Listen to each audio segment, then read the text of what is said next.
Урматтуу Файон айым, меймандос Кыргыз жерине кош келиңиздер. Сиздин Словения өкмөтүнүн төрагасынын орун басары, Тышкы иштер министрлигинин жетекчиси катары Борбор Азия жана Кыргызстан менен кызматташууну мындан ары өнүктүрүү демилгениңизди биз жогору баалайбыз. Географиялык алыстыкка карабастан Кыргызстан менен Словениянын ортосунда саясий, экономикалык жана маданий гуманитардык кызматташтык үчүн толук ачыла элек жакшы мүмкүнчүлүктөрүбүз бар. Биз словениялык өнөктөштөр менен ар дайым кызматташууга даярбыз.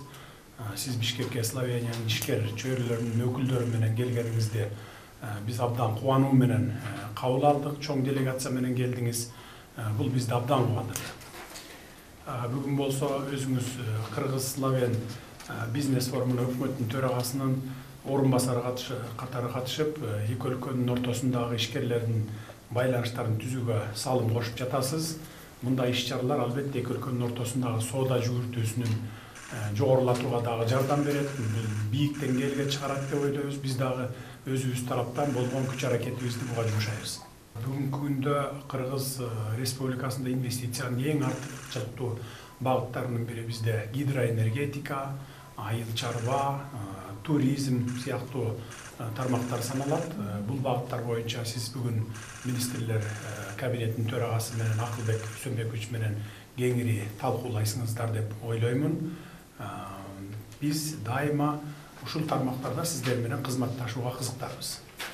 Mr. President, Mr. Japar. Урматтуу президент мырза, чоң рахмат биздин визитибизге убактыңызды бөлүп кабыл алып атканыңыздарга. Менин бул расмий түрүндө сапатым биринчи жолу болуп атат Кыргызстанга. Буга чейин биз дагы тышкы иштер министри менен абдан жакшы сүйлөшүүлөрдү өткөрүп аттык. Сиз айткандай биз дагы ошол меймандуулукту байкап атабыз. Кыргызстандын жана айтып кеткен кызматташуунун багыттарын айтып кетсек, политикалык экономикалык дагыбыз, бирок эң биринчи адам менен адам кызматташууну айтып кетет элем. Биз эң биринчиден саясий өзүбүздүн политикалык колдообузду көрсөтүүгө айтып кетип атабыз. Расмий сапаттын арасында андан тышкары бири-бирибизге ишенип жана диалог курууга мүмкүнчүлүктөр түзүлөт деп ойлойм. Анткени Борбор Азия Европа биримдиги үчүн жана биздин Словения өлкөбүз үчүн абдан маанилүү деп айтып кетет элем. Ошондуктан мен бүгүн ушул арабыздагы көп соода саттык болбосо дагы, бирок 10 бизнесмен келдик биздин делегацияда.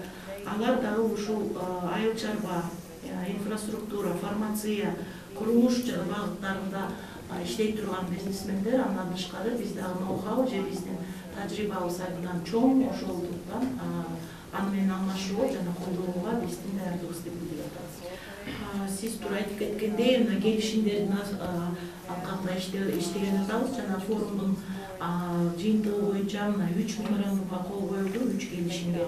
Анын бирөөсү эки торгово-промышленный палатанын арасындагы келишим, экинчиси ОДМ компания менен спорт жабдууларды жана спорт аянтчыларды, футбол аянтчыларды курууга келишим коюшту. Ошондон тышкары дагы колдой турган компаниялар менен кол коюлуп атат. Ушул меморандумга мен ишенем, биз булардын кызматташуусуна чоң салым кошобуз. Сөзүмдүн аягында мен дагы бир жолу айтып кетет элем, Европа биримдигине биз дагы ошол анын ичиндеги бир өлкө болуп аткандан соң азыр абдан кызыкта турабыз жана кеңейтилген келишимге кол коюуга. Ошондуктан ал салымдарды биз жактан дагы колдоого жана биздин максатыбыз сиздин өлкөңүз менен дипломатикалык кызматташууну курууга келип атабыз. We are also really seriously thinking how to strengthen our diplomatic representation in Central Asia.